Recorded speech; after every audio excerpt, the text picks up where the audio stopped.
London Real, sponsored by Bulletproof Coffee. I want to ask you a personal question. You've been quoted as your dream Friday evening being a heavy squat session in the gym. Yeah. Is that true? That's true. Okay. And that's always been true about you. That's true. That's what I grew up doing. Friday nights were squat nights. Okay. I'm not going to the clubs. I'm not partying. I'm not doing that. I'm going to the gym. I'm training to get better. I'm going to challenge myself, push myself, maybe throw up in the bucket next to the squat rack. And we'd say, Friday night, that's where we go to church. We go to pray at the altar. That's the squat rack. You also, I remember having a quote. I think you were with one of your UFC fighters, and I think you said that there was some party at a club, and it was a few weeks before, a fight, and he wasn't going to drink or anything, but he's like, I'm thinking about going. Yep. And you asked him a question. You said, will there be any other current world champions at that party? Yeah. Partying. And then what did he said, well, no. And you were like, well, okay. And then you said, well, what are all the ramifications of that? You go to that night. Okay, obviously you're not going to get your sleep right. You might be in a smoky environment. But then when you get home the next day, you have to deal with the missus. Yep. And you have to deal with all of this other stuff. Yep.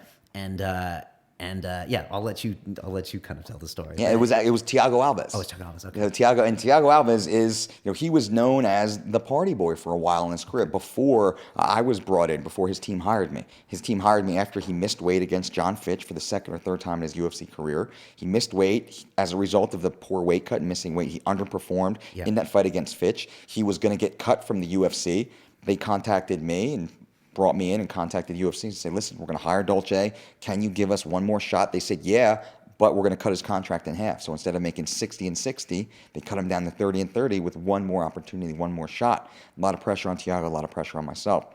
Getting in that training camp, I got Thiago in absolutely amazing shape. He flies up to Montreal. He beats the hell out of John Howard. If you see John Howard just beat up Uriah Hall. He beat I forget the other kid's name. Really a tough other guy. He just beat John Howard's on a winning streak in the UFC right now. Thiago flew in, just kicked the crap out of him, and really recharged his career, recreated himself. Okay. As we started going forward, he lives in Miami, Florida, and he still is. I mean, I don't want to say he's a party guy, but he's a guy that's very much in that culture, in that Southern Florida, Miami lifestyle. He's got lots of famous celebrity superstar friends, and there's this big party going on that night for some big opening event, which is, I guess, very normal when you're living down in that area. And he's like, hey, coach, you mind? I'm going to go to this, club and do this thing. Don't worry, I'm not going to drink. I was like,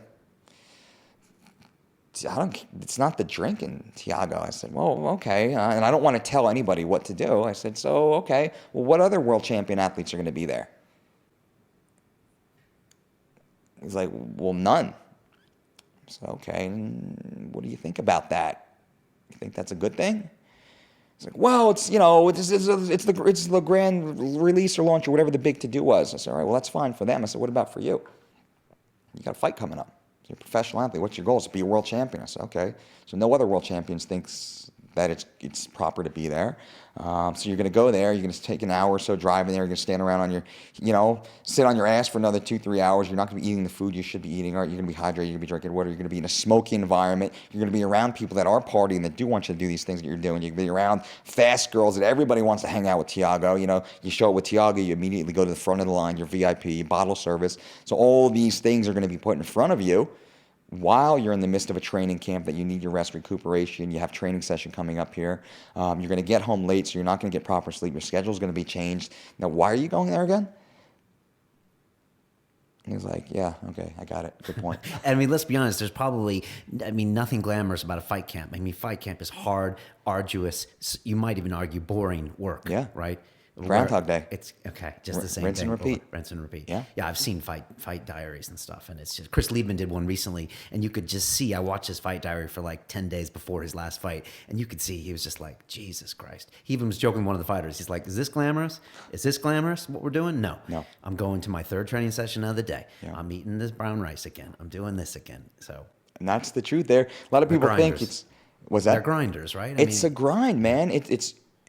It's the least glamorous thing to be a professional fighter. People see you on TV for the 15 minutes or so that you're in the octagon. And you think, oh, it's the coolest thing because you have that great body and you get the big knockout and you get the adulation of the fans and whatnot. Behind the scenes, It is not. You got cameras following you around all the time, kind of, poking you, prodding you, microphones in your face, people saying all sorts of bad stuff about you on the internet, blowing up your Twitter feed, and, everybody wants to get a piece. And you got your brother's cousin's uncle from high school calling you. He wants tickets to the event, and, and then you got to wake up early, got to train your ass off. Your jockstrap smells like shit. You got ringworm on your face, your Achilles is sore, and, you got your girl who wants, can we go out to dinner tonight? And, you're just too tired to do this. So it's very, it's a Spartan existence to be a top tier fighter. It's a very disciplined existence. To have that reward at the end, you really have to sacrifice. And the champions are the ones that sacrifice the most. And they make it look easy because they accept it.